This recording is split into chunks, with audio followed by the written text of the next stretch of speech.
श्री गणेशाय नमः. अवधूतचिंतन. श्री गुरुदेव दत्त. श्री स्वामी समर्थ. जय जय स्वामी समर्थ. देव म्हणतात, तुला सर्व संकटातून सर्व दुःखातून मोकळं करीन. मी आहे ना तुझ्या पाठीशी, तर चिंता करू नकोस. देव म्हणतात, मला शेवटचा पर्याय समजून माझ्याकडे येऊ नका, तर मला तुमचा शक्तिशाली आधार म्हणून समजा.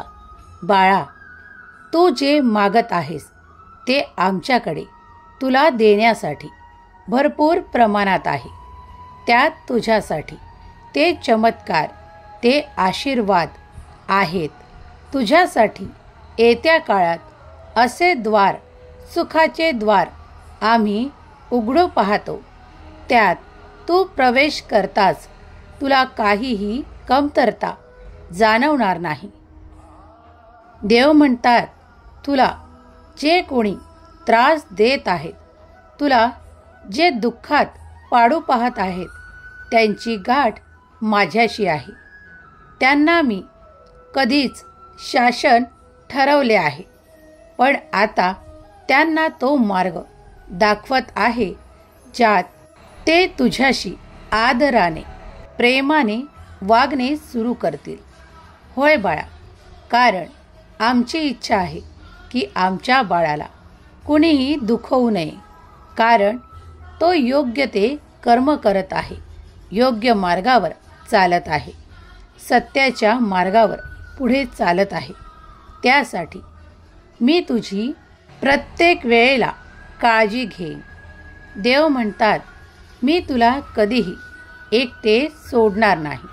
बाळा, मी तुझ्यावर खूप प्रेम करतो आणि तुला खूप सुखात, आनंदात ठेवू इच्छितो. मी फक्त तुझ्याकडे एवढी अपेक्षा ठेवतो की तूही इतरांशी वागताना त्यांना योग्य सन्मान द्यावा. कुणाचाही अपमान आपल्या वाणीने करू नये. जे तुझ्यासाठी आदरतुल्य आहेत त्यांना तो आदर द्यावा, कारण त्याच्यातच तुझे हित आहे.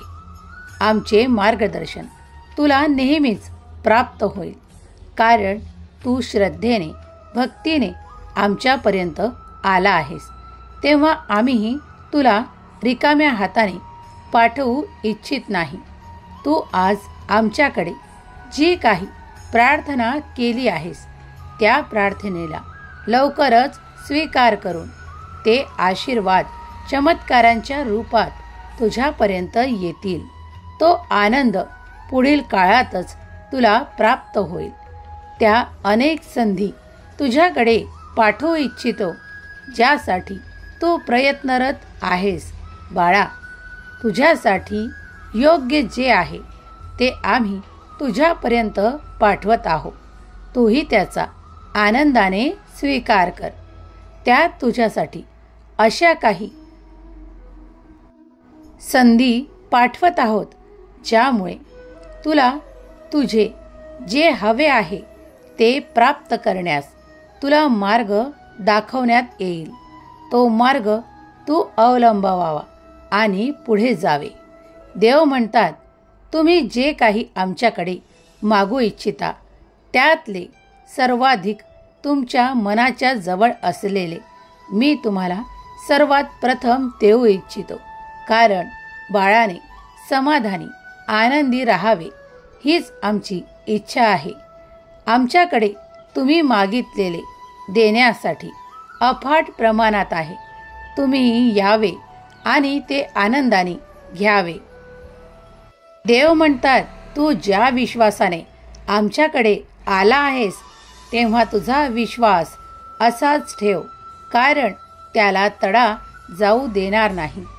तुला जे हवे आहे ते प्राप्त होईल.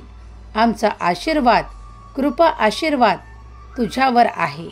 तेव्हा तुझ्या कार्यात कोणतेही अडथळे येणार नाहीत, कोणतीही समस्या येणार नाही. हे आत्ताच जाणून घे. देव म्हणतात, तू जे ध्येय ठरवले आहे त्या ध्येयासाठी मी तुला मदत करेन. देव म्हणतात, बाळा, मी नेहमीच तुमच्यासाठी इथे आहे. माझी उपस्थिती तुमच्यासाठी खूप काही देऊ इच्छिते, कारण तुम्ही आमची मनाभावाने सेवा करता, श्रद्धेने आम्हाला हाका मारता, नामस्मरण करता. तेव्हा आम्हीही तुमच्यापर्यंत ते सर्व काही देऊ इच्छितो. अरे बाळा, जेव्हा तुम्ही मनात काही संकल्प करता तेही आमच्यापर्यंत आधीच पोहोचले असतात. तुम्ही ज्या काही छोट्यात छोटी इच्छा असो वा मोठ्यात मोठी इच्छा असो, तुम्हाला काय वाटते की तुम्ही फक्त तिकडे संकल्प करता ते तुमच्यापर्यंतच राहते? नाही, ते आमच्यापर्यंत तुमच्याही आधी पोहोचले असते आणि त्यासाठीच आम्ही तुमच्याकडून त्या कार्यासाठी संकल्प करून घेतो आणि तुम्हाला ते प्राप्त करून देण्यासाठी त्या मार्गावर नेतो. बाळा, आमची दृष्टी नेहमीच तुमच्या कार्यांवरच काय, तुमच्या संपूर्ण जीवनावर असते. तुम्ही जे काही लक्षपूर्वक करता त्यावर आमचे लक्ष असते. देव म्हणतात, माझी कृपादृष्टी नेहमीच तुझ्या कार्यांवर, तुझ्या जीवनातल्या प्रत्येक कार्यावर असते. तेव्हा काळजी करणे या क्षणापासून थांबव, कारण तू माझा प्रिय बाळ आहेस. तुला जे काही हवे आहे ते योग्य वेळेत तुझ्यापर्यंत कसे पोचवायचे हे आमच्या खेरीज कुणाला माहीत. देव म्हणतात, तुझ्या मनातली छोटी इच्छा जरी असेल तरी मी ती येत्या काळात पूर्ण करेल. बाळा, यावेळेस निश्चिंत हो. देव म्हणतात, ज्याप्रमाणे बालहट्ट आम्ही पुरवतो आणि ज्याप्रमाणे एका आईला जसा बालकाचा हट्ट पुरवल्यावर तो बालक आनंदित होतो, तसा आनंद आम्ही तुमच्या मुखावर पाहू इच्छितो. त्यामुळे तुमची काळजी थांबवणे आवश्यक आहे. तुम्ही जेव्हा आनंदित होता, आनंदात जेव्हा तुम्ही आमचे नामस्मरण करता, आम्हाला धन्यवाद देता, तेव्हा तुमचे ते आनंदमय मुख पाहून आम्हालाही आनंद प्राप्त होतो. बाळा, जर तुमचा विश्वास आहे ना, ते कार्य होईल. मग विश्वास पूर्ण ठेवा. तुमची स्वामी आई तुमच्या सोबत निरंतर आहे. तुम्हाला जेव्हाही हाका मारायच्या तेव्हा तुम्ही हाका मारा.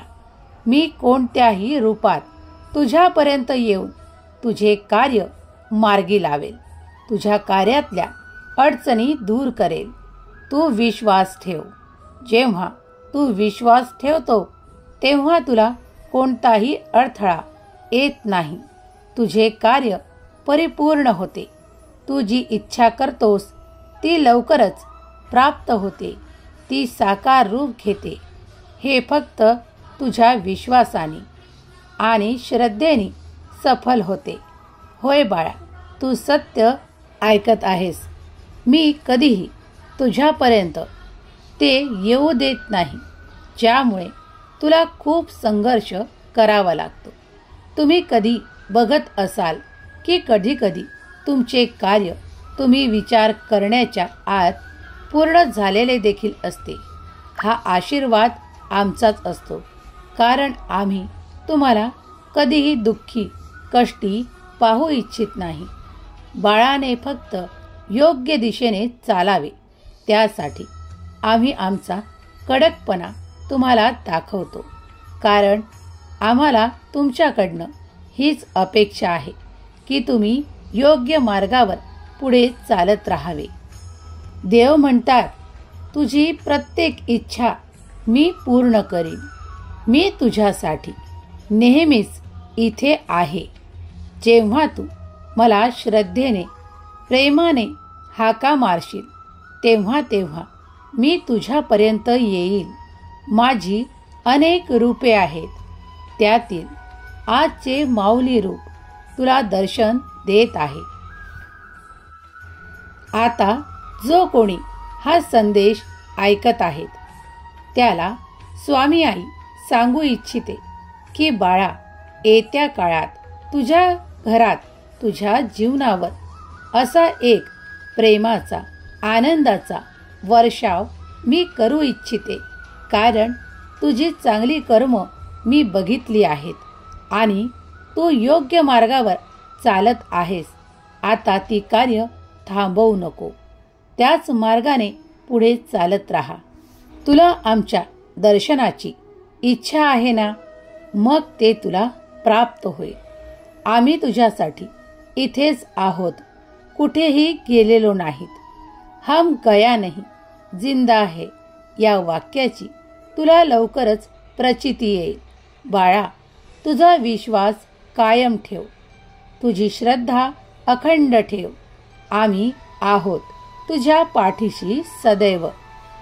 देव म्हणतात, हा संदेश यावेळेस जो कोणी जिथे पाहत आहे तिथे दारिद्र्य नष्ट होईल, तिथे सुखांचा माझा आशीर्वाद प्राप्त होईल, तिथे आनंदी आनंद येईल.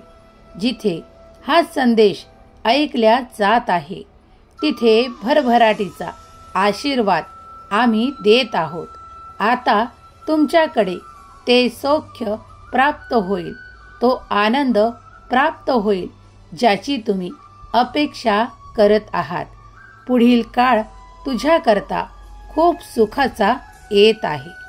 आनंदात राहा, तुमचे कल्याण होईल.